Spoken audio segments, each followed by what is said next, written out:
Hey everybody, I know it's getting late. Thank you a lot for hanging in today, and I think we're the last thing. So after this, you actually will get to go over to the happy hour. We're really excited to be here. We'd like to thank the Southern California section for having us. Um, we're kind of in this tech talk side. We're not actually going to talk about much technology in this section. We're going to talk about speed training, which is the area of the business that I've sort of made into my career now. I'm a PGA professional. I owned a golf academy business in Chicago for a long time.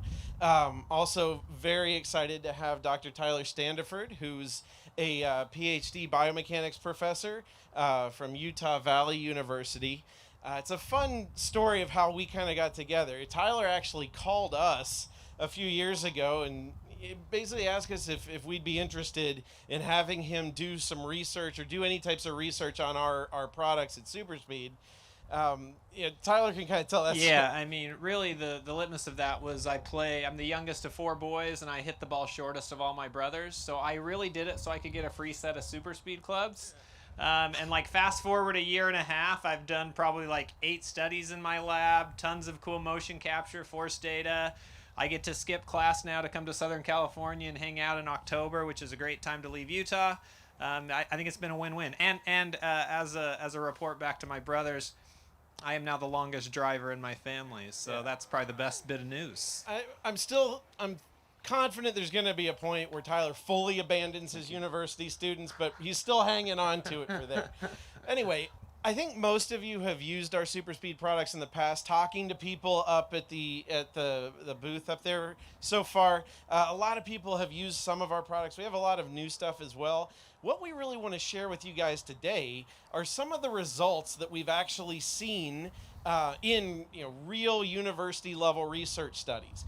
We did a lot of internal testing on everything that we did at SuperSpeed at our academies and different things on our players, but it's different when you actually have like a professor going through the actual process of proper randomization and following very specific protocols to go through that process of research. So the first one that we want to share with you guys, which I think is really exciting, is a study that we just completed, or what, like 2 weeks ago? Yeah, literally, I collected post data 2 weeks ago on this study, and to me, this is probably where the first study should have started with a lot of speed training, but it's incredibly difficult to do, and this is where we actually wanted to see. At the end of the day, what does speed do to on-course data? And so we teamed up with ShotScope. I got a group of 11 golfers, and I had them track all of their on-course data using ShotScope. So this is distance, accuracy, strokes gained, scores, the whole 9 yards on the course. And they went through that over the course of a month, gathering their data every single time they played golf. That was kind of my pre-assessment. Then I brought them in, measured their force production, measured their swing speeds, and then put them through the level 1 protocol at super speed, which lasted about 6 weeks, where they trained 3 times a week, 45 minutes a day. And in that 6 week time period, they didn't track any of their stats. And then I did a follow up where they went back to those exact same golf courses, played the same rounds of golf. Luckily, in Utah this year, we had absolutely no rain, so weather conditions were pretty consistent throughout the summer. And I wanted to see what actually happened on the course to their distances, scores, accuracy, kind of everything they would do. And today, really, I'm just sharing like the very earliest data that we've started to pull from this study, which isn't everything, but I think there's some cool stuff to share.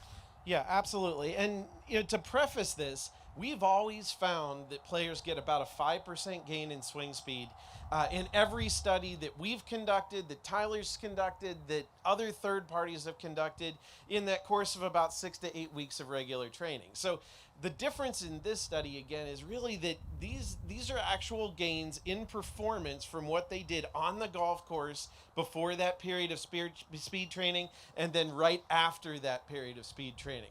So the first one we saw was pretty normal. We saw distance up by 4.9%, which is exactly Exactly, we saw consistent everything with else. everything else that we've seen. The next piece that's interesting is accuracy. Any ideas of what happened to accuracy when we all of a sudden now are hitting the ball 5% further? So this has been a theoretical piece that I have talked about at probably 80 different PGA teaching and coaching summits over the last 5 years. That as a player becomes more athletic and efficient with the way they're swinging a golf club, not only are they going to become more powerful, hit the ball farther, but they're also going to become more consistent and being able to make a more repeatable motion.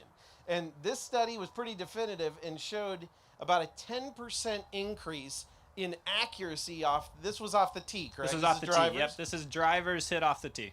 Yep. So drivers hit off the tee not only went 5% further, but they went 10%, 10% less dispersion overall, which I think is probably one of the coolest results of a study. When Tyler called us and said, yeah, it went up by about 10%, it was like he was expecting it to. I was kind of expecting it to, but I was really excited. Yeah, and then you start to think, well, now if guys are hitting the ball further, if they're hitting the ball a little more accurately, I ended up just pulling at least some preliminary score type things to look at when they actually used a driver off the tee. How did that affect their strokes based on where they hit it pre versus where they hit it post, fairways, left rough, right rough, penalties, and actually saw that they ended up being able to increase or decrease their scores by about 2.5 strokes as a result of this as well, which would make a lot of sense because they're hitting the ball further and hitting more fairways. So, but again, really cool study. Actual, amateur golfers out on the course, learning how to hit the ball faster by becoming more efficient.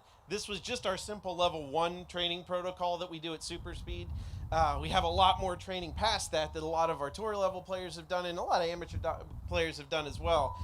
But we're really interested to see, as this keeps going and maybe even follow this for years to come as we now can do that out on the golf course. Yeah, I'm smart enough to know if I come up with more studies to do, I get to stay a biomechanics consultant and I get to spend less time teaching. Outstanding. Yeah. The next one I want to talk about is one that there's been some talk about, I would say, in the last year and a half or so especially.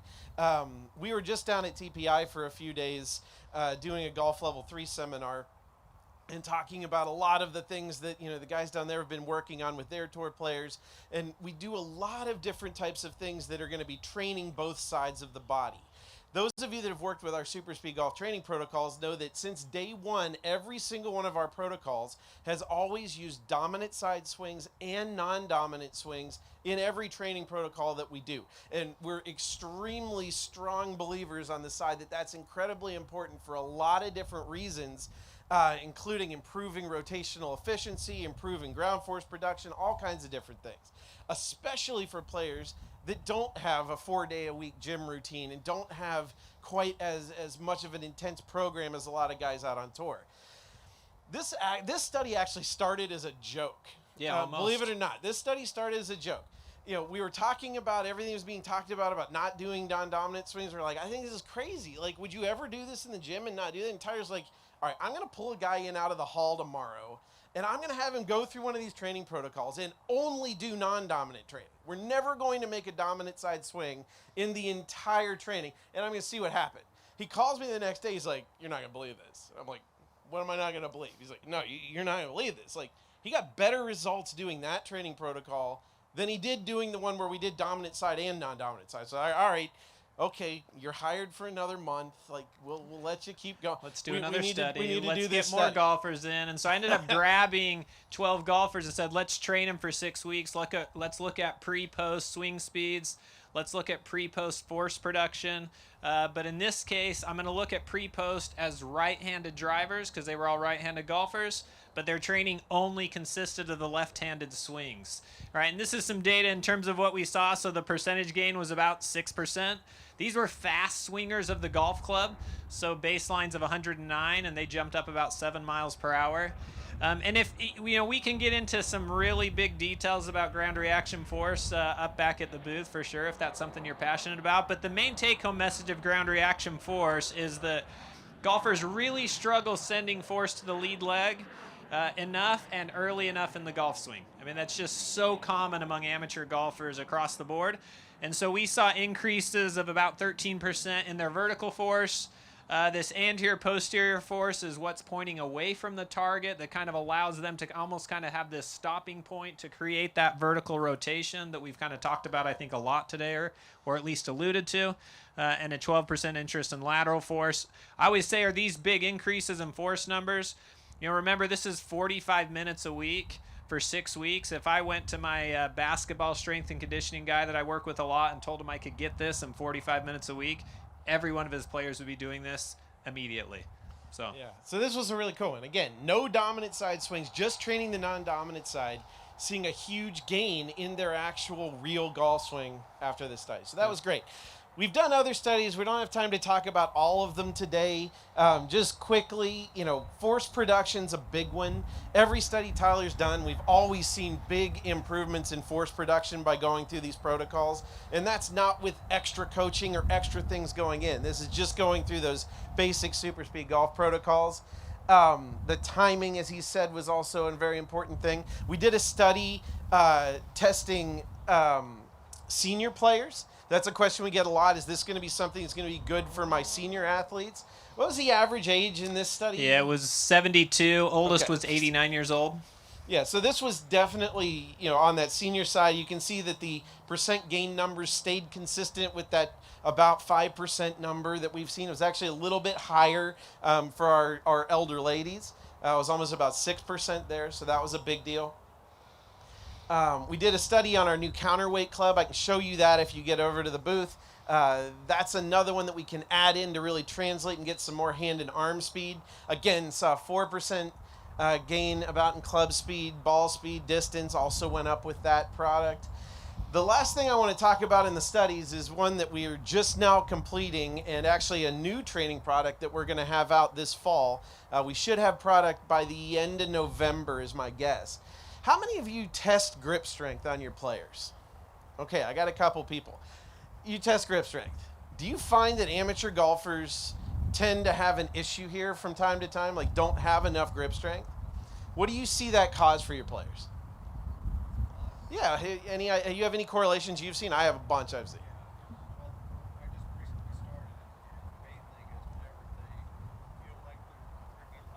Mm-hmm. Okay, so a couple things there on that. So he said when players grip lighter, they don't know how to create speed with it. Well, a couple questions here. Does anybody know, on average, how much static grip strength PGA Tour players have on average?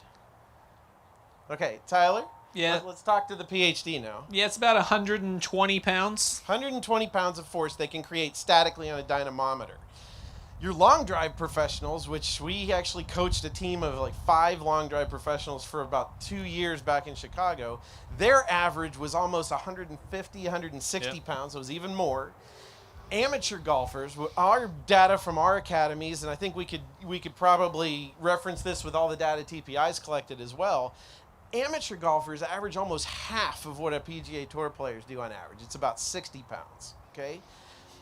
Good question. So this is how this goes. So you're out on the range with, let's say it's a guy in his mid 50s. He's got about 60 pounds of grip pressure, and you're telling him, okay, I want you to grip the golf club about 50% light so that we can be loose and create a lot of speed. Okay.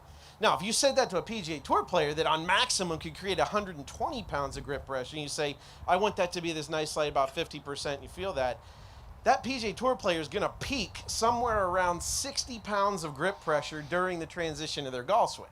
Well, what happens with his amateur player? That's the maximum he can create.